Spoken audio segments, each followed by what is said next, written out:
ये खबर KR मंगलम university द्वारा प्रस्तुत की गई है। पाकिस्तान के पावर कॉरिडोर से लेकर मीडिया तक इस वक्त बस एक ही नाम की चर्चा है, राष्ट्रपति आसिफ अली जरदारी।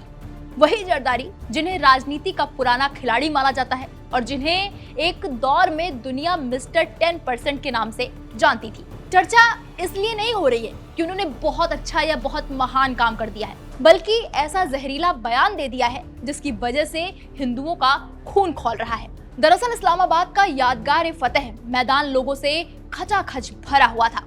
मौका था एक बड़े सरकारी कार्यक्रम का। सबको उम्मीद थी कि देश के राष्ट्रपति मंच से कोई समझदारी भरी बात करेंगे, लेकिन जैसे ही जरदारी ने माइक संभाला, उनकी जुबान से कुछ ऐसा निकला जिसने पूरे दक्षिण एशिया में राजनीतिक भूचाल ला दिया।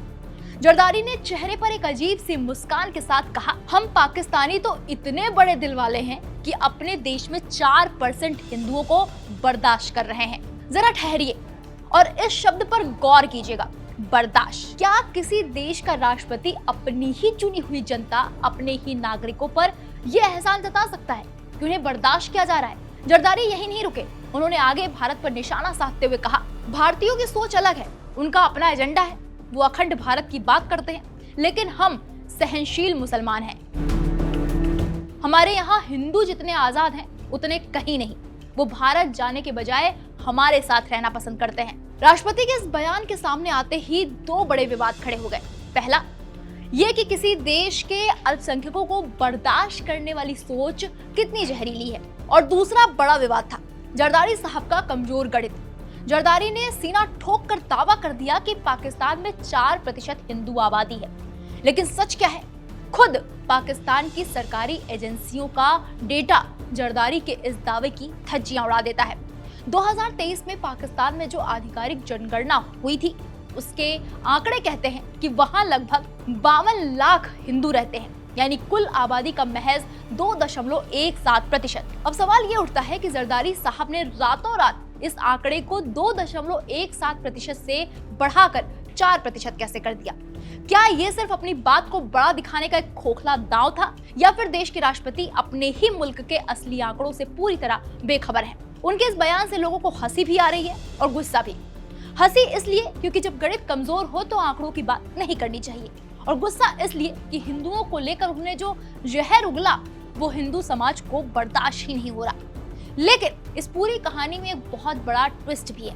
राजनीतिक विश्लेषकों का मानना है कि जरदारी का ये भाषण सिर्फ एक लापरवाही भरा बयान नहीं था, बल्कि ये ध्यान भटकाने का एक वेल प्लान्ड गेम था। क्योंकि इस समय पाकिस्तान के अंदर जो पक रहा है वो जरदारी की राष्ट्रपति की कुर्सी के लिए बहुत बड़ा खतरा बन चुका है। पाकिस्तानी सेना के पूर्व अधिकारी आदिल राजा के एक खुलासे ने पूरे मुल्क में खलबली मचा दी है। खबर है कि पाकिस्तान के सत्ता के गलियारे में एक नया गेम प्लान तैयार हो चुका है। चर्चा यहाँ तक है कि सेना प्रमुख आसिम मुनीर खुद देश के राष्ट्रपति बनने की तैयारी कर रहे हैं, और मोहसिन नकवी को नया प्रधानमंत्री बनाने का तख्ता पलट प्लान बन चुका है। यानी एक तरफ जरदारी मंच से खड़े होकर सहनशीलता का ढोंग रच रहे थे, और दूसरी तरफ उनकी अपनी कुर्सी के नीचे से कालीन खींचने की तैयारी चल रही थी। बात सिर्फ यही खत्म नहीं होती। जरदारी जिस यादगार फतह मैदान में खड़े होकर ये भाषण दे रहे थे, वो जगह भी अपने आप में एक ड्रामे से कम नहीं है। पाकिस्तान ने इस जगह को 2025 में भारत के साथ हुई उस छोटी सी जंग की तथाकथित जीत की याद में बनाया है, जिसे वो अपनी भाषा में मरका-ए-हक कहते हैं। यानी अपनी जनता को एक झूठी जीत का जश्न दिखाकर असली राजनीतिक और आर्थिक संकटों से भटकाने का पूरा इंतजाम किया गया था। देश में रिकॉर्ड तोड़ महंगाई है, राजनीतिक अस्थिरता चरम पर है, तख्ता पलट का साया मंडरा रहा है और सेना का दबाव बढ़ता जा रहा है। ऐसे में जरदारी ने हिंदू आबादी और बर्दाश्त का कार्ड खेलकर अपनी गिरती साख को बचाने का दांव तो चला, लेकिन ये दांव उल्टा पड़ गया है।